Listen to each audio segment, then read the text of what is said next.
Boa tarde, pessoal. Eu queria debater com vocês sobre um assunto. Para mim, particularmente, eu acho de grande relevância, né, de grande importância, falar um pouco sobre isso. Eu, como um curioso, né, uma pessoa que procura conhecer um pouco da história do nosso país, do nosso Brasil e tal, como historiador em si, né, eu gostaria de trazer e debater, conversar um pouco com vocês sobre esse assunto. Vamos falar um pouquinho aqui sobre o cangaço, tá bom? É um tema que nem todo mundo se interessa, tá? É um tema que, para mim, eu acho que é muito recente, é algo atual, tá bom? Para quem não conhece um pouco da história, para quem não gosta da história, logo já pensa assim, poxa, algo que aconteceu há tanto tempo. Não, aconteceu ontem praticamente, tá bom? Porque a história ela é feita de... vamos supor assim, ela é um grande armário, tá? Numa sala, tá? E dentro de cada gaveta tem gavetinhas guardadas. Essa é a história, tá bom? Então, por exemplo, a história ela é feita, ela começa lá na pré-história, né? Depois ela vem para a história antiga, a história média, a história moderna, a história contemporânea. Tá? Contemporânea é o que vivemos atualmente. Contemporânea você pode colocar aí que ela é a partir, né, de 1789 e, né, até os dias de hoje. Então, esse assunto que estou trazendo aqui a vocês foi em 1938, ou seja, estamos realmente falando de algo muito recente, tá bom? Então vamos lá. Bom, pessoal, vamos conversar então um pouquinho sobre o acontecimento no Angico, tá? Na grota do Angico, que fica localizada em Sergipe. Hoje é um patrimônio assim separado para visitação, né? Vamos dizer que seja um local, não, é um local histórico, tá bom? E onde as pessoas têm um livre acesso a estar visitando e estar tirando fotos e estar conhecendo. Fica em Sergipe, onde se deu o massacre, né? As pessoas falam massacre, mas eu propriamente não diria massacre não, porque os cangaceiros da época, né, morreram 11 e os 11 estavam armados, então não pode se dizer que foi um massacre, foi sim um confronto, uma brigada.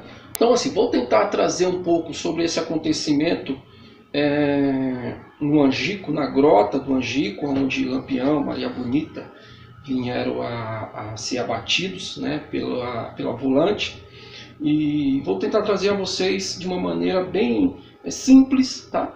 E para que vocês conheçam, né? Porque às vezes a pessoa conhece um pouco a história do cangaço através de o Alto da Compadecida, né? Fala um pouquinho sobre alguns filmes da Globo, mas sinceramente eu não tenho, né, uma realidade como eu vou trazer aqui para vocês. E assim, no YouTube tem vários historiadores, várias pessoas como Aderbal Nogueira, Robério Santos, o próprio Dr. Amauri, pessoas extremamente conhecedoras do cangaço, pessoas que realmente falam sobre o cangaço com autonomia, né? E vamos lá, vou tentar passar para vocês um pouquinho sobre o acontecimento da grota do Angico. Foram 11 mortos, né, no confronto, tá? E inclusive a cabeça dos 11 são essas aí que estão expostas na escadaria da igreja, tá bom? E o nome dado a esses são Lampião, né, Maria Bonita, Cajarana, Quinta-feira, Elétrico, Luiz Pedro, Diferente, Enedina, Mergulhão, Caixa de Fósforo, tá ok? Alguns, né, mais conhecidos daqueles que conseguiram escapar nesse confronto, lembrando que esse confronto se deu entre 4h40, 5 horas da manhã, e dentro da Caatinga, imagina você. Então, quando se abriu a primeira rajada de tiro, você já sabe que saiu também muita fumaça, né? Então isso capacitou a saída de pessoas como Sila, Zé Sereno, tá ok? 25, criança, a estar fugindo entre outros cangaceiros que fugiram. Lembrando você que isso foi após a Primeira Guerra Mundial, né? Então as armas usadas nessa época já eram armas modernas, tá ok? Então, entre essas armas usadas na época do cangaço estão essas aí, tá? É o mosquetão que você está vendo aí, o parabelo, né? Que é uma pistola alemã, tá? E a metralhadora, tá bom? É um acontecimento que eu acho um pouco... o camarada ele teve palavra, né? Vamos dizer assim, que é o caso do Luiz Pedro, tá? Que é o compadre Luiz Pedro, compadre de Lampião Luiz Pedro. Ele garantiu ao compadre Lampião que ele daria a vida por Lampião. É uma palavra que ele firmou, né? E vocês sabem que as palavras dadas antigamente tinha valor. Hoje em dia já não tem mais, ninguém já cumpre mais o que fala, mas antigamente tinha um peso, né? Valia mais do que um contrato. Então o compadre Luiz Pedro ele garantiu ao capitão Lampião que daria vida por ele. E realmente ele fez. Quando ele saiu do confronto, ele foi um dos que conseguiu fugir. Quando ele saiu, tá? Ele lembrou, Candeeiro conta, né? Que ele lembrou e falou, não, eu prometi ao compadre Lampião que eu estaria com ele, e ele voltou. Então ele se encontra na lista dos 11, tá ok? Foi abatido também. Você está aí se perguntando, né? Que um cara como Lampião, né? Que é conhecido como o cara mais temido, o cara estrategista, corajoso. Quem não conhece a história de Lampião pela sua coragem, pela sua bravura, né? Pela sua certeza de impunidade. E aí você pergunta, o que um cara como Lampião estaria fazendo na Grota do Angico? Qual realmente era o intuito dele? Bom, o intuito de Lampião era muito simples. Lampião estava com um desejo muito grande, e isso já concordado com a Maria Bonita, em ir para Minas Gerais. Lembrando você que Lampião nunca tinha ido para Minas Gerais.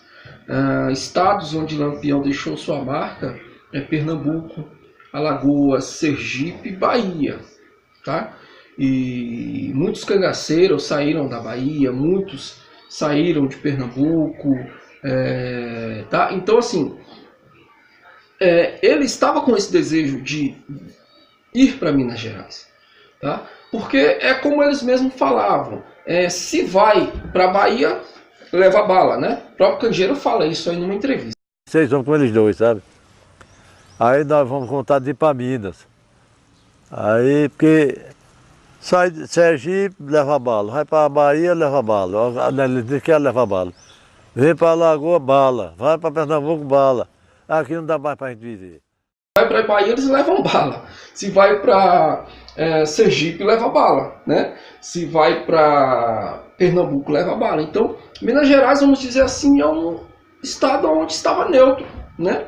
E Lampião estava com esse desejo. Então, ali estando ele no Angico, ele mandou uma carta por um dos seus coiteiros, a Corisco, tá? E a Zé Sereno. Lembrando assim, se conhece muito a história de Lampião como um cara que ele era um líder supremo, um líder único. Supremo ele era, tá? Porque todos obedeciam a sua ordem.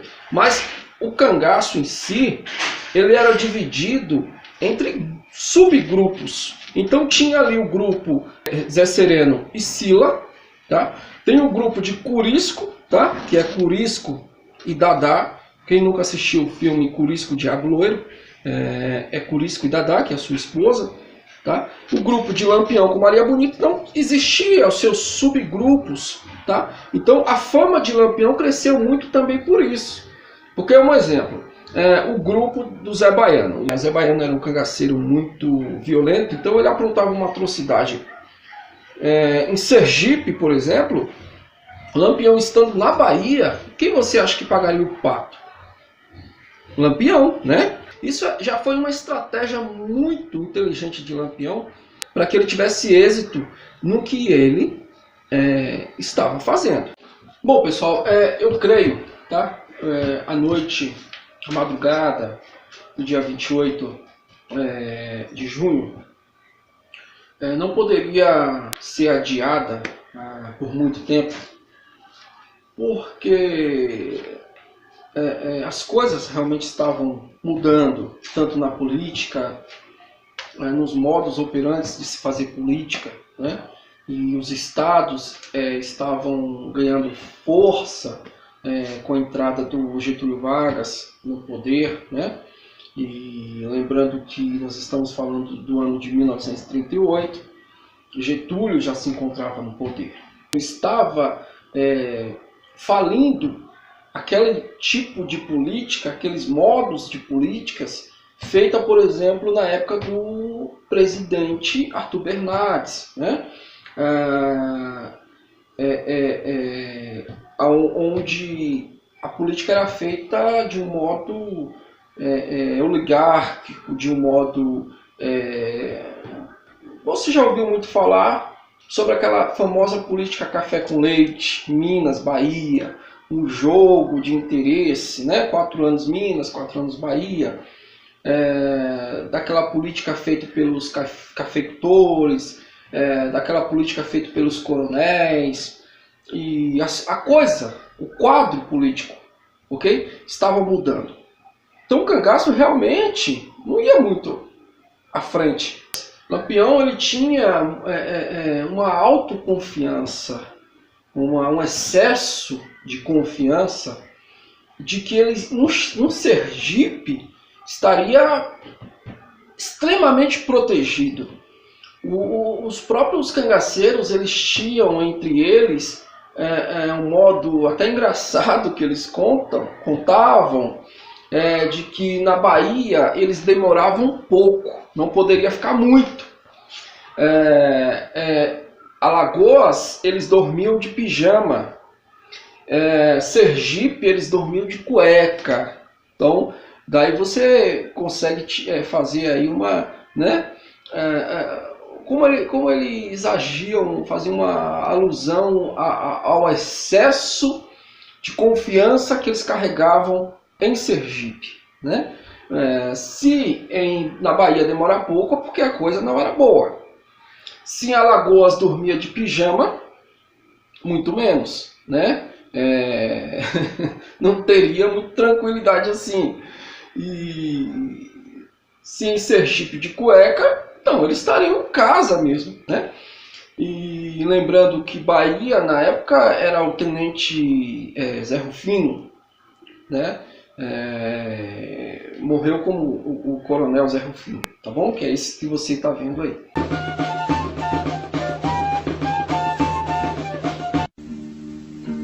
Aí vem José Rufino perseguindo o cangaceiro.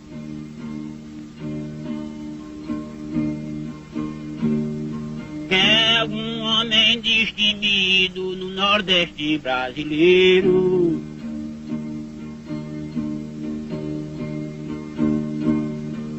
O jeito das pernas moles e tem um dedo ligeiro.